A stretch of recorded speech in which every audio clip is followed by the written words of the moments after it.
వాడు కురుపులతో నిండిన వాడై ధనవంతుని ఇంటి వాకిట పడి ఉండి అతని బల్ల మీద నుండి పడు రొట్టె ముక్కలతో ఆకలి తీర్చుకొనగోరెను. అంతేకాక కుక్కలు వచ్చి అతని కురుపులు నాకెను. ఆ దరిద్రుడు చనిపోయి దేవదూతల చేత అబ్రహాము రొమ్మున ఆనుకొనుటకు కొనిపోబడెను. ధనవంతుడు కూడా చనిపోయి పాత పెట్టబడెను.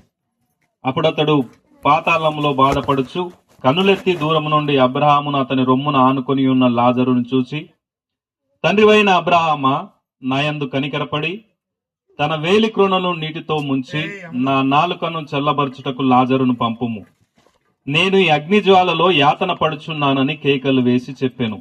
అందుకు అబ్రహాము, కుమారుడా, నీవు నీ జీవిత కాలమంతయు నీకు ఇష్టమైనట్టు సుఖము అనుభవించితివి, అలాగుననే లాజరు కష్టము అనుభవించునని జ్ఞాపకం చేసుకొనుము. ఇప్పుడైతే వాడు ఇక్కడ నెమ్మది పొందుచున్నాడు, నీవు యాతన పడుచున్నావు. అంతేకాక ఇక్కడ నుండి మీ యొద్దకు దాటగోరు వారు దాటి పోజాలకుండునట్లు, అక్కడ నుండి వారు మా యొద్దకు దాటి రాజాలకుండునట్లు మాకును మీకును మధ్య మహా అగాధం ఉంచబడి ఉన్నదని చెప్పాను. అప్పుడు అతడు, తండ్రి, అలాగైతే నాకైదుగురు సహోదరులున్నారు.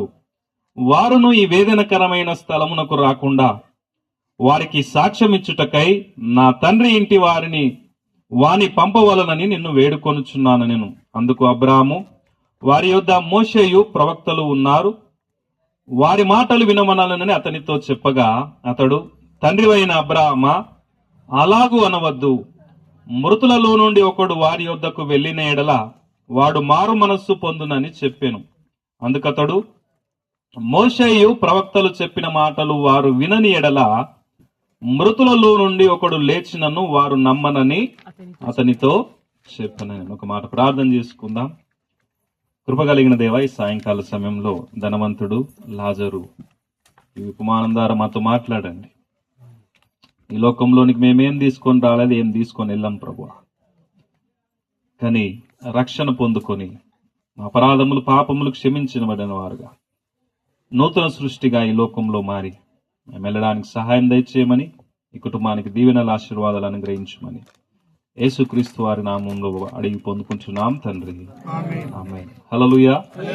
యేసు ప్రభు వారు ఇక్కడ ఒక ఉపమానాన్ని, సంఘటనను ఆయన వివరిస్తూ ఉన్నాడు. ఒక ధనవంతుడు, ఒక దరిద్రుడు అంటని ఆయన వివరిస్తా ఉన్నాడు. ఎవరంట? ఒక ధనవంతుడు, ఒక దరిద్రుడు.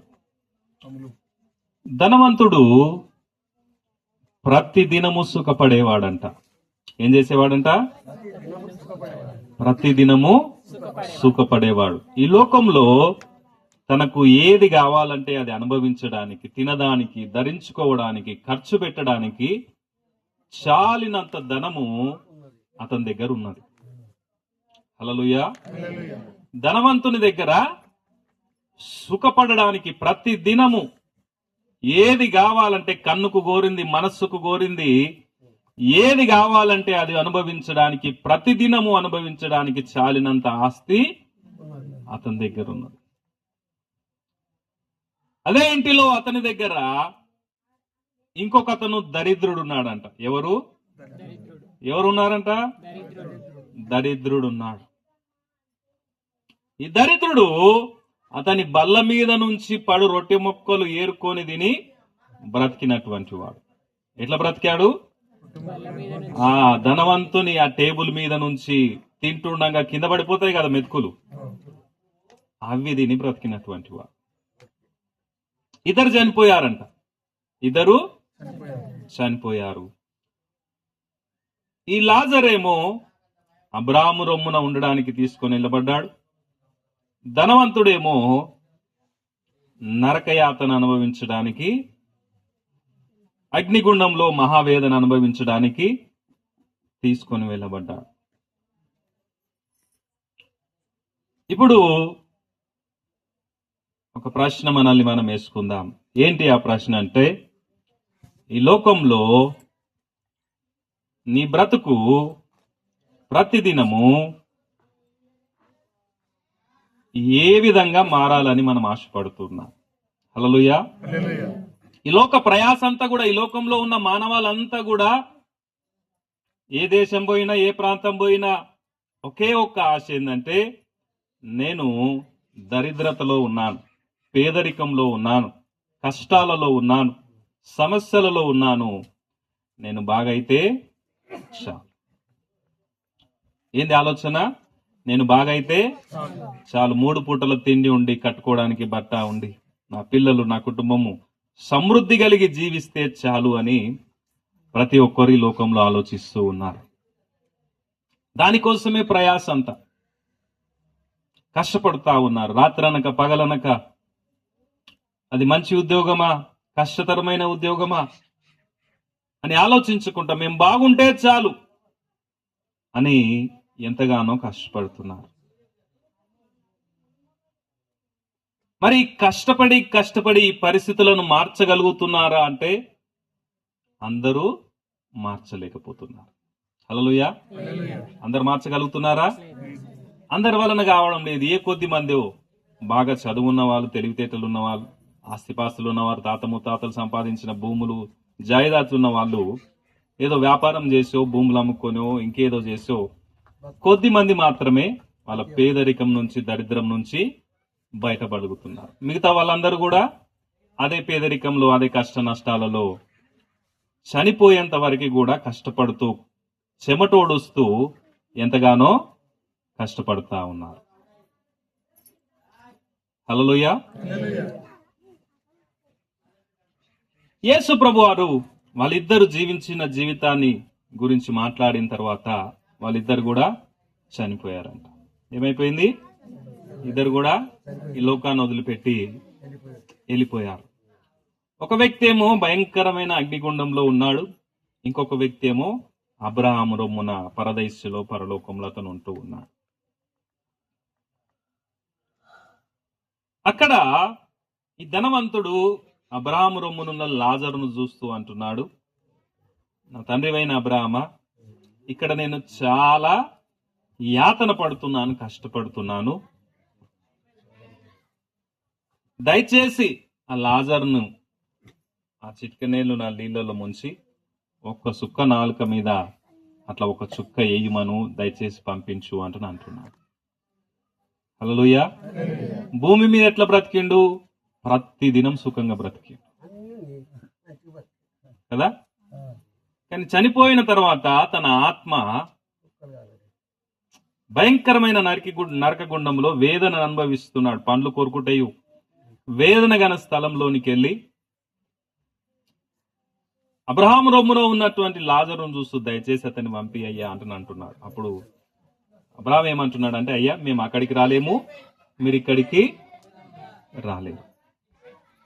హల్లెలూయా. ఏమంటున్నాడు? నేను అక్కడికి రాలేను, నువ్వు ఇక్కడికి రాలేవు. మన జీవితంలో ఈ లోకంలో ఉన్నప్పుడు కొన్ని పరిస్థితులను దాటొచ్చు కదా. ఏం చేయొచ్చు? కొన్ని పరిస్థితులను దాటిపోవచ్చు. పేదరికాన్ని దాటొచ్చు, కష్ట నష్టాలను దాటొచ్చు, కన్నీళ్ళ అనుభవాలను దాటొచ్చు. కానీ కొన్నిటిని దాటలేకపోతా ఉంటాం కదా. ఆ కలలుగానే మిగిలిపోతాయి. జీవితం అంతా కష్టపడి, ప్రయాసపడి చిట్ట చివరి దశకు వచ్చినా కూడా, అబ్బా నేను ఈ జీవితం అనుకున్నా, చేయలేకపోయినా, నా వల్ల కాలేదు. అబ్రహాము రొమ్మున ఉన్నటువంటి లాజరును చూపిస్తూ, అయ్యా అతన్ని పంపించి ఇక్కడికి అంటే ఏమంటున్నాడు అబ్రహాము? అక్కడికి రావడానికి వీలు లేదు. ఈ లోకంలో జీవించి ఉండగానే నీకు అవకాశం అనేటువంటిది ఇవ్వబడుతుంది. దేవుడిచ్చిన ఆత్మదీపము నిన్ను వెలిగించినంత వరకు, ఈ లోకంలో నువ్వు జీవం కలిగి చలించుతున్నంత సేపే నీవు నిర్ణయాలు తీసుకునే అధికారం ఉంటుంది. ఆ తర్వాత ఏది కూడా నీ చేతిలో ఉండదు. నీతి విషయమై ఆకలి దప్పులు గలవారు ధన్యులు, మీరు ఏం చేస్తారన్నారు యేసుప్రభు? చదవండి, మత్తయి సువార్త 5వ అధ్యాయంలో ఉంటుంది.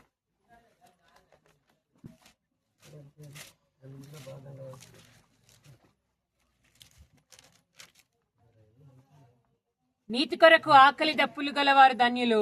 నీతి కొరకు ఆకలి దప్పులు గలవారు ధన్యులు. వారు తృప్తిపరచబడుదురు. వారు తృప్తిపరచబడుదురు. తృప్తిపరచబడుదురు. ఈ లోకంలో ఒకే రకమైన ఆకలి దప్పులు మనుషులకు ఉన్నాయి. ఏంటి? సుఖపడాలి కదా. ఏంటంట? సుఖపడాలి, అన్ని చాలినంతగా సంపాదించుకోవాలి. ఇది ఒకటే ఆకలి ఉన్నది మనుషులకి. అది నానా విధములు ఉన్నది. కొందరికి తిండి, కొందరికి సుఖము, కొందరికి బట్ట, కొందరికి శరీరము, కొందరికి పేరు ప్రఖ్యాతులు, ఇక నానా విధములుగా ఉన్నాయి అవన్నీ. కానీ ఇక్కడ యేసు ప్రభు వారు కొండ మీది ప్రసంగంలో మాట్లాడుతూ నీతి విషయమై ఆకలి దప్పులు గలవారు ధన్యులు, వాళ్ళు తృప్తిపరచబడతారంట. హల్లెలూయా. దేని విషయం ఆకలి దప్పులు? నీతి విషయమై. క్రైస్తవ్యము యేసు ప్రభును వెంబడించడం అనేది ఈ లోక సంబంధమైన ఆకలిని, దరిద్రతను తీర్చుకోవడానికి కాదండి. ఒకవేళ అదే అయితే యేసు ప్రభు వారు దానికోసమే ఈ లోకంలోనికి వచ్చుంటే ఆయన ఎప్పుడో దరిద్రులను అందరినీ ధనవంతులు చేస్తాడా లేదా? సాధ్యమవుతుందా కాదా? యేసు ప్రభు అవుతుందా లేదండి? ఎన్నో అద్భుతాలు చేశాడు ఆయన. ఒక మనిషికి నిజముగా ఉన్న కష్టము పేదరికమే, డబ్బులు లేకపోవడమే కష్టమే అయితే దాన్ని ఎప్పుడో మార్చేసేటువంటి వాడు దేవుడు. అనారోగ్యమే అయితే, ఆస్తులు లేకపోవడమే అయితే, ఒక మనిషికి ఉన్న సమస్య నిజంగా డబ్బు లేకపోవడమే అయితే ఈ లోకంలో ఎప్పుడో మార్చేటువంటి వాడు. మన హాస్పిటల్ పోయినా అక్కడ చూస్తే నేను ఆశ్చర్యపోయినా. అరే మంచి మంచి లక్షల కాలేజీ డబ్బున్నోనికి అన్ని ఇష్టానుసారంగా తిని మంచి మంచి తిండి తిన్నోళ్ళు కూడా దవాఖానలకు వస్తున్నారు. అయ్యా కదా. అంటే ఈ లోకంలో ఒక క్షేమకరమైన జీవితం అంటూ ఏది లేదు. అందుకే కొండ మీది ప్రసంగంలో ఆయన మాట్లాడుతూ నీతి కొరకై ఆకలి దప్పులు కలిగిన వారు ధన్యులు అంటూ ఉన్నారు. ఈ లోకంలో ఎవరు ధన్యులు? దేనికోసం ఆకలి దప్పులు గలవారు ధన్యులు? నీతి కోసం అంట, సత్యము కోసము, న్యాయము కోసము ఆకలి దప్పులు గలవారు ధన్యులు అంటూ ఉన్నారు. ధనవంతుడు ప్రతిరోజు సుఖం అనుభవించాడు కదా. ఎంతున్నది ఆయన దగ్గర? ప్రతిరోజు సుఖపడేటంటున్నది. లాజర్ దగ్గర ఏమన్నా లేదు. పరిస్థితిలో ఏమన్నా మార్పు వచ్చిందా? సత్య దినం వరకు కూడా ఆనే ఆ టేబుల్ పక్కనే, ఆ బెంచ్ పక్కనే కూర్చొని అవే కింద పడ్డ ఏరుకొని తిని చచ్చిపోయి ఏం మార్పు రాలే. ఒకవేళ ధనవంతుడు తన ఆస్తిలో నుంచి ఒరే కింద కూర్చొని ఎందుకు తింటావురా, నాకు మస్తు ఆస్తున్నది, నీకు జరం తీస్తా అని ఇచ్చుంటే దరిద్రుని పరిస్థితి మారుతుండేనా? మారుతుండే కదా కదండి. ఏనా జరసి కూర్చుంటా మారుతుండే కదా. కానీ మార్చిండా? నాకున్నది నాకే చాలు. క్రైస్తవము ఇచ్చడం నేర్పిస్తుంది. ఏం నేర్పిస్తుంది? ఇవ్వడం. నీకు 2 అంగీలు ఉంటే ఒక అంగీ ఇమ్మన్నది. నీ సహోదరుడు ఆకలి కొని ఉంటే భోజనం పెట్టుమన్నది. ఏ దిక్కు లేని వాళ్ళు నీకు కనిపిస్తే ఇంత సహాయం చేయమన్నది ప్రభువా.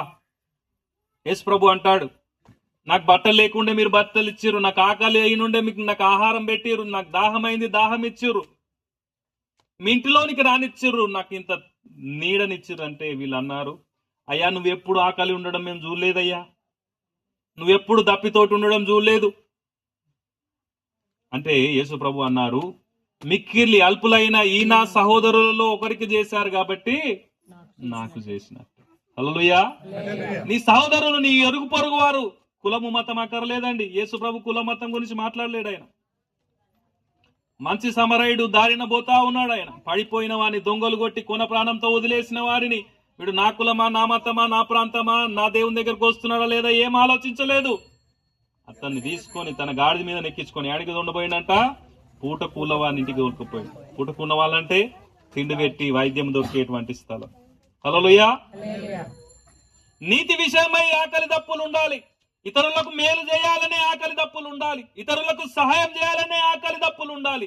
కానీ ధనవంతుడికి ఇలాంటి ఆకలి దప్పులు ఏవి కూడా లేవు. ప్రతిరోజు నేనే సుఖపడాలంటాను అనుకో.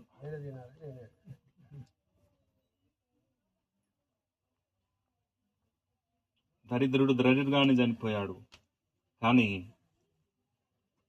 ఈ దరిద్రుడు పరలోకం పోవడానికి కదా ఇతను మంచి మనసు అయి ఉంటుంది. హల్లెలూయా. తన దరిద్రతను బట్టి ఏ రోజు కూడా దేవుని మీద సనిగి ఉండడు. అంతేనా అండి? ఎదుటోనికి మంచిగా ఉన్నదంటే మన కడుపులో అంతా మంట పుడుతుంది కదా. 24 గంటలు వాడిని ఆడిపోసుకుంటుంటాం, వాడిని తిడుతుంటాం, వానికి శాపనార్థాలు పెడతాం. వీని ఇంట్లో ఇంతగానం తింటాడు వీడు, జర్రంత ఇస్తే ఏం పోతున్నది కదా. వాడు చూడు ఎట్టున్నాడు, ఇంత ఇస్తే ఏం పోతుంది కదా. వాని కడుపు సల్లగా ఉంటే మన కడుపు బగ మండిపోతాం.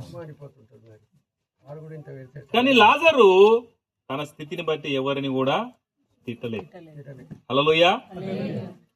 నా స్థితిని అతడు కాదు మార్చేది, మార్చాలనుకుంటే దేవుడు మారుస్తా. హల్లెలూయా. మనుషులు కాదు నాకు సహాయం, కొండల తట్టు నా కన్నులెత్తుచున్నాను, సహాయం ఎక్కడ నుండి వచ్చును. ఈరోజు మనుషులు కొండల తట్టులు చూసడం నేర్చారు. ఏదేదో సమస్యలు పరిష్కరిస్తా, ఎవరెవరో నాకు సహాయం చేస్తారు అని ఆశపడి మోసపోయే వాళ్ళు ఎంతో మంది ఉన్నారు. మొన్న ఒక ఆయన ఉద్యోగం చేస్తూ ఉన్నాడు. ఆయనకు ఆశ చూపించారు, నీకు మస్తు పైసలు వస్తాయి అంటే రిటైర్మెంట్ పైసలు ₹1 కోటి ఆయన ఓడగొట్టుకున్నాడు. ₹1 కోటి ఓడగొట్టుకున్నాడు కదా. ఈ రోజు లోకం దొంగతనాలు ఎట్లా చేస్తున్నారు తెలుసా? ఇంట్లో వచ్చి దొంగతనం చేస్తలే, కంప్యూటర్ నీ అకౌంట్ అది ఇది ఆధార్ కార్డు అన్న జిరాక్స్ మర్చిపోయినావు అవి ఇవి అంటే అవన్నీ చూసుకుంటున్నారు. మెల్లగా నీకు ఫోన్ చేసి అది వచ్చింది ఇది వచ్చింది అంటే ఆ ఓటీపీ నెంబర్ చెప్పంగానే నీ అకౌంట్ అంతా కాలేకపోతుంది. ఒక్క సుక్క చెమట కూడా గారకుండా నీ లక్షలు ఈ రోజు దొబ్బేస్తారు. ఈరోజు పాపము దాని రూపం మారిపోయింది. మోసం చేయడానికి మనిషి ఏం జంకట్లేదు, భయపడట్లేదు, అన్యాయం చేయడానికి ఏం భయపడట్లేదు. కానీ యేసు ప్రభు వారు అంటున్నారు, నీతి విషయమే ఆకలి దప్పులు గలవారు ధన్యులు. మనమందరం ఎవరు? యేసు ప్రభు ఏమన్నా ఇస్తా అన్నాడు ఆయన? ఏమండి ఒక్కొక్కని అకౌంట్ల తెల్లార వారికి పైసలు ఇస్తా అన్నాడా? లేదు. అందరికి కష్ట నష్టాలు ఉండేటివి ఉంటేనే ఉంటాయి, రోగం వ్యాధి బాధలు అన్నీ ఉంటాయి. కానీ నిత్య జీవాన్ని నిత్య రాజ్యాన్ని సంపాదించుకునికే నీతి కొరకు ఆకలి దప్పులు కలిగి ఆయనను వెంబడిస్తూ ఉన్నాం. హల్లెలూయా. అందుకోసం ఆయన మనల్ని ధన్యులు అంటూ ఉన్నాడు. ఈ లోకంలో మీ స్థితి కాదు దేవుని దృష్టిలో మనల్ని గొప్పోలం చేసేది.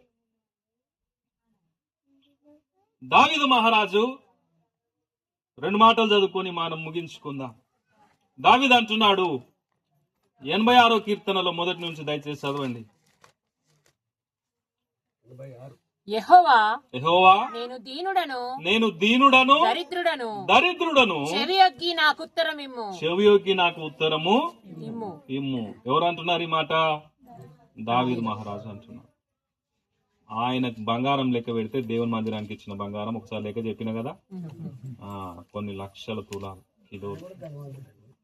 దావీదు చాలా ధనవంతుడు కదా. కానీ ఏమంటున్నాడు దేవుని ఎదుట?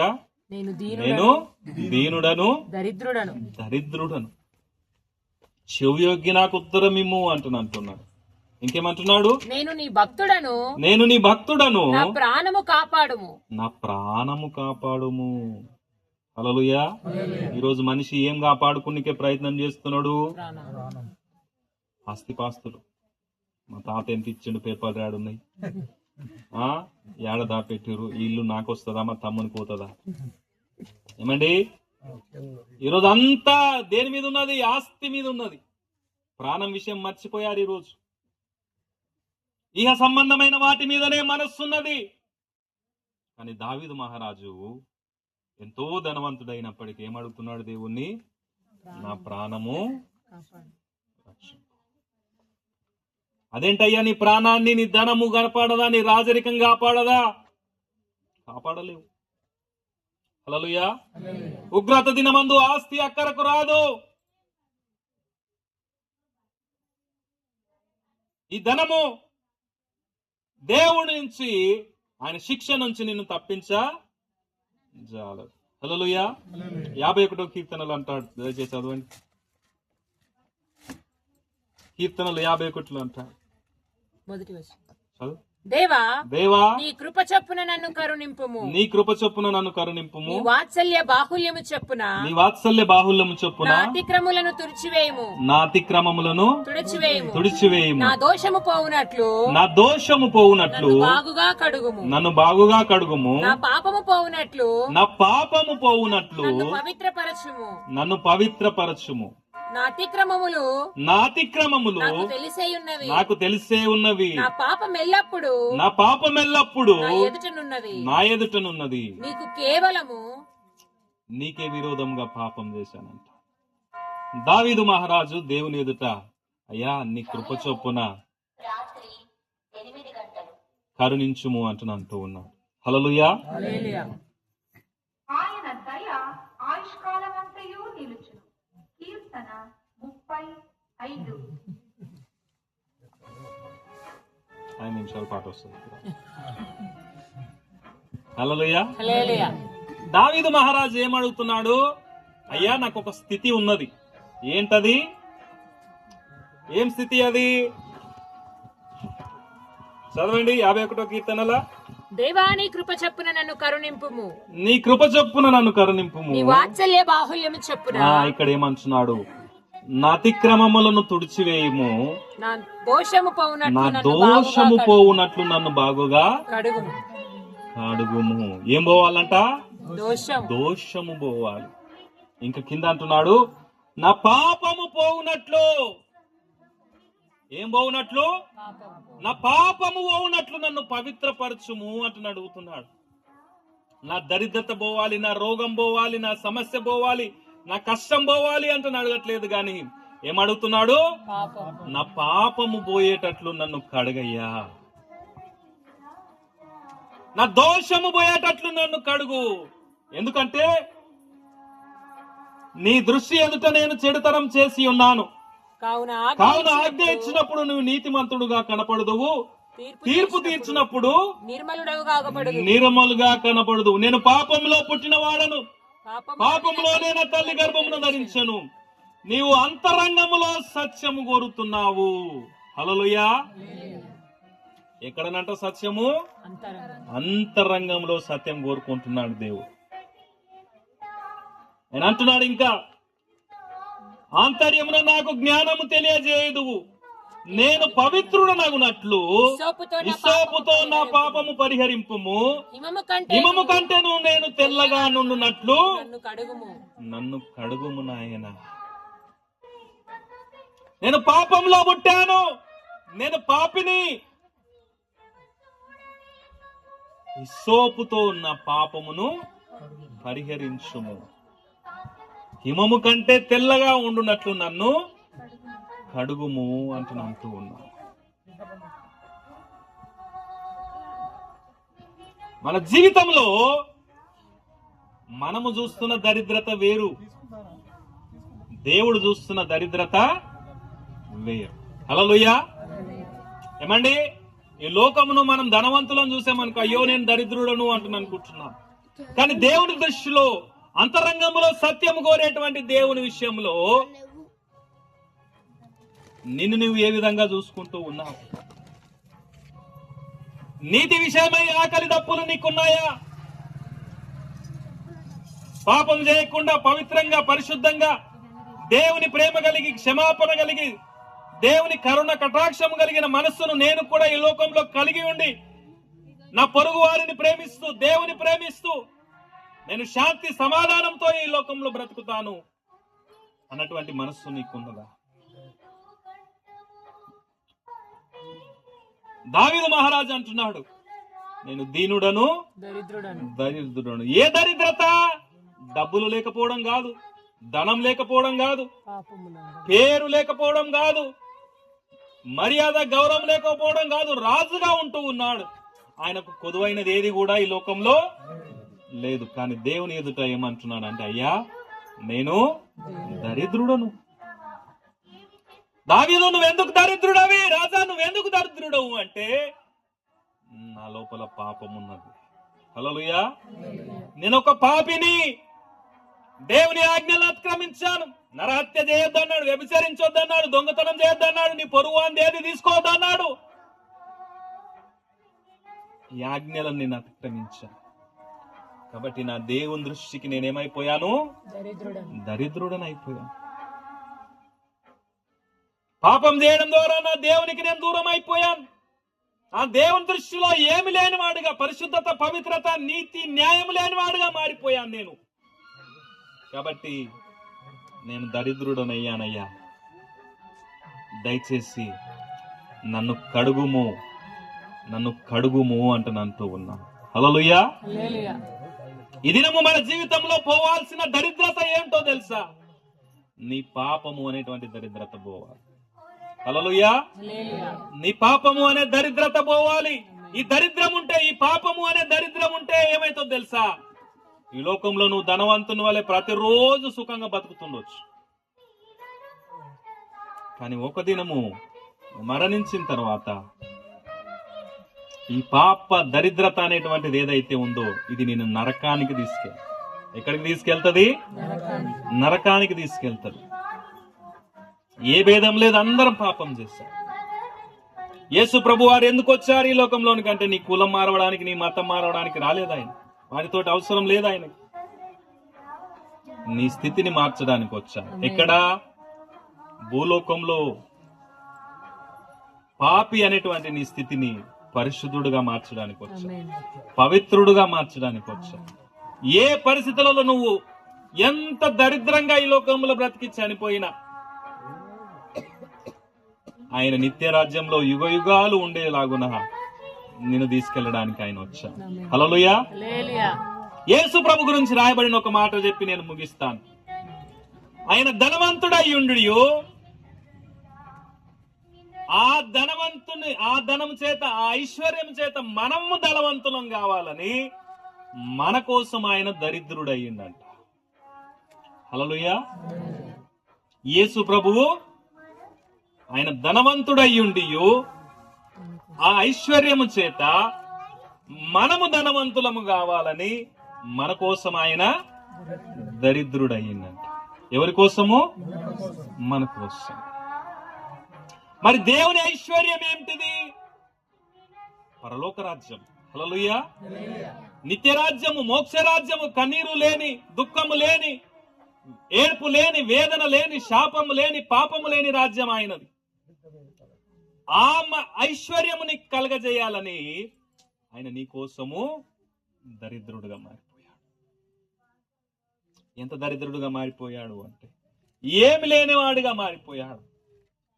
రాజులు అడుగుతున్నారు, పిలాతు అడుగుతున్నాడు, నువ్వు రాజువా? ఒక మాట చెప్పు, నేను నిన్ను వినిపిస్తా, నాకు సర్వాధికారం ఇవ్వబడింది అంటే ఆయన మాట కూడా పలకలేదు. దొంగ అంటున్నాడు, నువ్వు దేవుడు అయితే దిగు, శిలువ మీద నుంచి మమ్మల్ని కూడా దింపు అంటున్నాడా? ఆయన ఏమని అన్నాడా? తన పక్కలో బల్యంతో పొడుస్తున్నారు. ఆ శిలువ వేసిన రోమా సైనికులను వాళ్ళందరినీ చూసి అంటున్నారు, తండ్రి వీరేం చేయుచున్నారో వీరెరగారు కనుక వీరిని క్షమించు. ఎందుకు దరిద్రుడుగా మారిపోయాడు? ఎందుకు ఏం చేయలేని వాడుగా శిలువలో ప్రాణం పెడుతూ ఉన్నాడు? కొరడా దెబ్బలు కొట్టిన, మొహాన ఉమ్మి వేసిన, అవమానపరిచిన, అవహేళన చేస్తున్న, తృణీకరించిన ఎందుకు ఆయన మౌనంగా ఉన్నాడంటే నీకు ఒక దరిద్రత ఉన్నది. నీకు ఒక దరిద్రమైన స్థితిలో ఉంటున్నావు. అదేంటంటే పాపము. ఆది మానవుడైన ఆదాము మొదలుకొని ఆ పాపము, ఆ శాపము, ఆ మరణము ప్రతి ఒక్కరిని ఏలుకుంటా వస్తా ఉన్నది. ఎవరైతే ఆ పాపంలో బ్రతికారో, ఆ పాపంలో జీవిస్తున్నారో, ఇష్టానుసారమైన జీవితము అది వాళ్ళని ఏం చేసింది? బంధించింది. హల్లెలూయా. కోర్టులో పోయిన తర్వాత తీర్పిస్తారు. అప్పటి వరకు ఏమంటాడు? నేను మంచోని అంటే నేను మంచోని అంటాడు. కానీ కోర్టులో సాక్ష్యాల ఆధారాలన్నీ పరిశీలించిన తర్వాత జడ్జి అంటాడు, వాడు నిర్దోషి, వీడు దోషి. వీడిని తీసుకుపోయి ఆడేయాలి, జైలు. నేరము నిరూపించబడేంత వరకు ప్రతి ఒక్కడు కూడా నిర్దోషే. అంతేనా? అంతేనా కాదండి? నేరము నిరూపించబడేటువంటి వరకు కూడా ప్రతి ఒక్కరు కూడా నిర్దోషి. మన దోషాన్నిక లేదు. దేవుడు ఈ లోకంలో నీకు స్వేచ్ఛ స్వాతంత్రం నీ ఇష్టానుసారంగా బ్రతకడానికి ఎందుకు ఇచ్చాడు అంటే ఆయన ఒక అవకాశం ఇచ్చాడు. స్వేచ్ఛ జీవిగా నిన్ను సృజించాడు. నా పాపం ఎవడు చూస్తలేడు, నా బ్రతికేవాడు ఏమంటలేడు, ఎవరికి నష్టం కలిగిన ఎవరికి కష్టం కలిగిన నా ఇష్టానుసారంగా నేను బ్రతుకుతున్నా అంటే నువ్వు అనుకుంటున్నావు. గాని నీ ఇష్టానుసారమైన జీవితము ఎవరెవరిని నష్టపరిచిందో ఒక రోజు దేవుడాడా చూపిస్తాడు. హల్లెలూయా. ఎందుకయ్యా నన్ను నరకానికి పంపిస్తున్నావు అంటే, ఆగు నాయనా ఆగు, నువ్వేం చేసినావో నీకు చూపియాలి కదా. హల్లెలూయా. నువ్వెందుకు నరకానికి పోతున్నావో నీకు తెలవాలి కదా. అన్ని మన సీసీ కెమెరాలో కనిపించినట్టు ఆ టీవీలో చూస్తారు కదా, అట్లా నీదంతా కనిపిస్తుంది. ఇవి చేసిన వాడు పరలోక రాజ్యానికి అర్హుడు. మరి వాళ్ళు ఎందుకు ఎందుతున్నారంటే వాళ్ళు ఈ లోకంలోనే బ్రతికుండగానే వాళ్ళు ఒప్పుకున్నారు. వాళ్ళకి ఈ ఆకలి లేకుండే. హల్లెలూయా. వాళ్ళకి ఈ ఆకలి లేకుండే. ఏం తిందుమా, ఏం త్రాగుదమా, ఏం ధరించుకుందామా, ఎట్లా సుఖపడదామా అన్న ఆకలి వాళ్ళకి. లోకమంతా అట్లైనా బతికిరు గాని వాళ్ళ కళ్ళ ఎదుట కనిపిస్తున్నా గాని వాళ్ళు నీతి కొరకు ఆకలి దప్పులు గలవారుగా మారిపోయారు. హల్లెలూయా. దేవుడు ఈ రోజు నిన్ను ఏమని ఆశపడుతున్నాడో తెలుసా? నువ్వు నీతి కొరకు ఆకలి దప్పులు గలవారిగా మారిపో. ఏంటి నీతి? ఆయననే నీతి, సత్యము మార్గము జీవము ఆయనై ఉన్నాడు. ఈ లోకంలో ఏమి తిందుమా, ఏమి త్రాగుదుమా, ఏమి ధరించుకుందుమా అని మీ దేహముల గురించి ఆయనను చింతిపోకండి అంటున్నాను. హల్లెలూయా. మీ పరలోకమున్న తండ్రికై మీకేం కావాలో తెలుసు. ఆయన నీతిని ఆయన రాజ్యమును మొదట వెతకండి. మనం ఏం చేస్తున్నాం? నా దరిద్రత ఎట్లా పోతుంది, నేను ఎట్లా బాగైతా, నా పరిస్థితులు ఎట్లా మారుతాయి, ఇవన్నీ మారినా మారకున్నా పర్వాలేదు. హల్లెలూయా. ఆయన ఇష్టం. హల్లెలూయా. గొర్రెలు కాసుకునేటువంటి రాజుని చేశాడు. రాజుని, అంతకుముందున్న రాజుని నువ్వు నాకు అక్కర్లేదని దింపేసి. హల్లెలూయా. అంగట్లో నిలబడి అమ్మిరు ఒక వ్యక్తిని. ఏమండి? అంగట్లో నిలబడి అమ్మిన వ్యక్తిని ఏం చేసిండు? ఆ దేశానికి ప్రధానమంత్రిని చేసిండు. ఆయన ఇష్టం, ఆయన ఇష్టం. హల్లెలూయా. నేను హెచ్చించాలనుకుంటే ఆయన హెచ్చిస్తా, నీ పరిస్థితులు బాగు చేయాలనుకుంటే ఆయన బాగు చేస్తాడు. అది ఆయన ఇష్టము. కానీ నీ ఇష్టపూర్వకంగా తీసుకోవాల్సిన ఒక తీర్మానం ఉంది. ఏంటంటే, తండ్రి నేను పాపం అనే దరిద్రతలో ఉన్నాను. ఏ దరిద్రత? పాపం అనే దరిద్రత. ఇది నీకు వ్యతిరేకము. ఈ మనసును నొప్పిస్తుంది, నిన్ను బాధపరుస్తుంది. నేను మాత్రమే కాదు, నా కుటుంబాన్ని, నా భార్యను, నా భర్తను, నా పిల్లలను నష్టం కలగజేస్తుంది, నా సమాజానికి నష్టం కలగజేస్తుంది. అయ్యా, ఈ దరిద్రత నుంచి నన్ను విడిపించు. ఈ పాపం అనే దరిద్రత తరతరాలుగా మానవాళిని ఏలుకుంటా వస్తున్నది. ఈ మరణం ఏలుకుంటా వస్తున్నది. ఈ మరణ బంధకాల నుంచి నన్ను విడిపించు. హల్లెలూయా. ఈ రాత్రి దేవుడు నీకోసం దరిద్రుడయ్యాడు.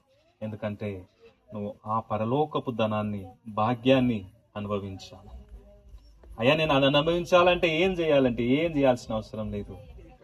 నీ నిజ స్థితిని ఒప్పుకోవాలి. దేవా, నేను పాపినయ్యా. అవును, నా ఇష్టానుసారంగా నేను బ్రతికిన ధనవంతుని వలె ప్రతిరోజు సుఖం కోసమే నేను ఆరాటపడ్డా. అది సక్రమమా, అక్రమమా, అన్యాయమా నేనేం ఆలోచించలేదు. కానీ ఈ దినము సత్యం తెలుసుకున్నా, నీతిగా బ్రతకాలని తీర్మానం చేసుకున్నా. ఆ పరలోక భాగ్యమును, ఆ మహిమరాజ్యపు భాగ్యాన్ని, ఆ ధనాన్ని, ఆ ఐశ్వర్యాన్ని నేను అనుభవించడానికి నువ్వు దరిద్రుడవయ్యావని నేను తెలుసుకున్నా. నాలాగా మారేవని తెలుసుకున్నా. తండ్రి, నన్ను క్షమించు నాయన, నా పాపాలు క్షమించు. ఈ పాపంతో మరణిస్తే తండ్రి మళ్ళా అవకాశం లేదయ్యా. హల్లెలూయా. మరొక అవకాశము లేదు. ఈ లోకంలో ఉండగానే, బ్రతికి ఉండగానే ఆయన అవకాశం ఇస్తున్నాడు. అక్కడ అంటున్నాడు, వాళ్ళు ఇక్కడ దాటడానికి లేదు, వీళ్ళు అక్కడ దాటడానికి లేదు. ఈ జీవితమే దేవుడిచ్చిన నీ గొప్ప అవకాశం. మంచి నిర్ణయాలు తీసుకొని ఆయన చేతులకు అప్పచెప్పుకొని నీత జీవానికి వారసులుగా మనం బ్రతుకులాగున ప్రభు కృప చూపించును గాక. దేవుడి మాటలు దీవించును గాక. ఆమేన్. ఒక మాట ప్రార్థన చేసుకుందాం. కళ్ళు మూసుకుందాం.